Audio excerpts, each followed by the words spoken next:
దబ్బ నిమ్మకాయ పచ్చడిని మీరు ఎప్పుడైనా తిన్నారా?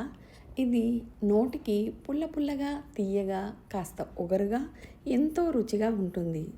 ఈ పచ్చడి ఎలా చేయాలి అంటే, నిమ్మకాయని ఇలా కోసుకొని లోపల ఉన్న పల్ప్ని ఇలా బయటికి తీయాలి.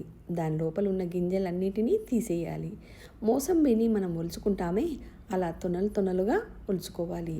ఇలా గింజలన్నింటినీ తీసేసి పల్పును మాత్రము పక్కన పెట్టుకోవాలి. కడాయిలోకి ఆయిల్ తీసుకొని వేడి చేసుకోవాలి. అందులో కొంచెం ఆవాలు, జీలకర్ర వేసి వేయించుకొని మనం తయారు చేసుకున్న పల్పును వేసుకొని మగ్గించుకోవాలి. మరొక కడాయిలో కొన్ని ఎండుమిరపకాయలు, ఆవాలు వేయించుకొని ఇలా జార్లో వేసుకొని పౌడర్ చేసుకోవాలి. మనం మగ్గించుకున్న పల్పులోకి దీన్ని వేసుకోవాలి.